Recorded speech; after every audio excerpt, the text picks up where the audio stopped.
Good afternoon. Welcome to my YouTube channel.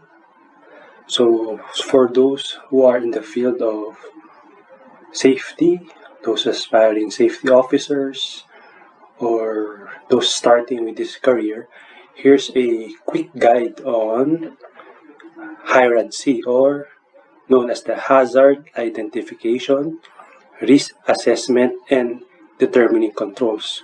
So let me just share. So HIRAC is one of the elements under the OSHA's management system. So this is just a quick guide. So it's still dependent on the company on what type or the format, the table, the risk matrix that the company shall use for its operation. So this is just a generic format. So it's up to you on how you would reformat it or how best to do it in order to cater to your specific needs as a company or as a safety officer. So you'll get to realize this once you work with this general template and apply it to your current work. So first, let me just highlight the main columns or parts of the HIRAC table. So it's first the job steps, the hazard, the action,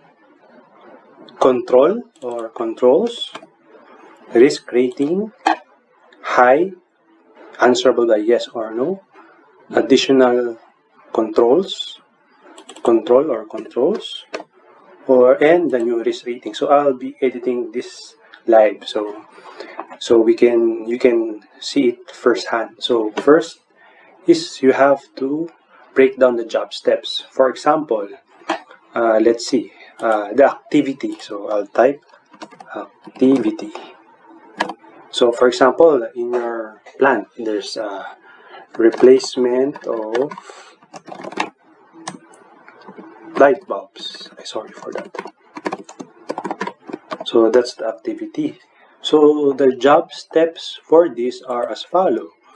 First, let's just make it simple. So, for example, get bulbs from the warehouse.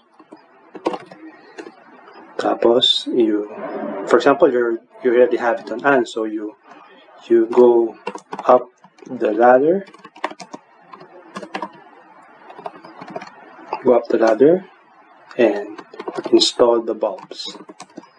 So this is just a rough example of the job steps, but you can do a more detailed one once you are used to this exercise. So this will make it this is like a skill, so you have to do it over and over again so you can master it. So here you can see, I will just make one hazard for each of the steps. For example, hazard, get bulbs from the warehouse. So the hazard could be slippery floor. So the action with this is, so what happens? You get slips, trips, and falls. Then next, go up the ladder. The hazard is falling from higher platform or the ladder. So I'll just edit this live. Then next, install the bulbs. So you can get sharp objects. For example, you're using a cutter to remove something before installing the bulb, so you can put contact with sharp objects. Sorry for the spelling, we'll correct it.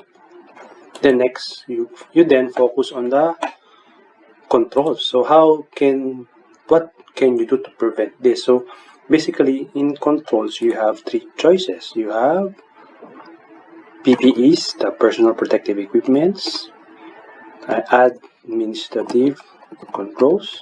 These are the procedures, signage, reminders, you can put on the facility. And last is engineering. So these are the machine guard. For example, if you have a moving part, and in order for you not to get injured with that moving part, you place a cover. So that's an engineering control.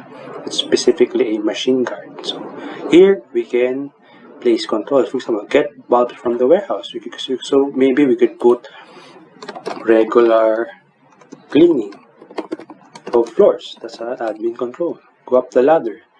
So falling from higher platform. So you can put, I guess, you can put it harness. You can use an harness. I don't want to so overkill it, but that's an example. You can do that. So if just in case you fall from a higher platform or from a ladder, you won't go straight down the floor. Next is install the bulbs, contact with sharp objects. So you can use of gloves to prevent cuts.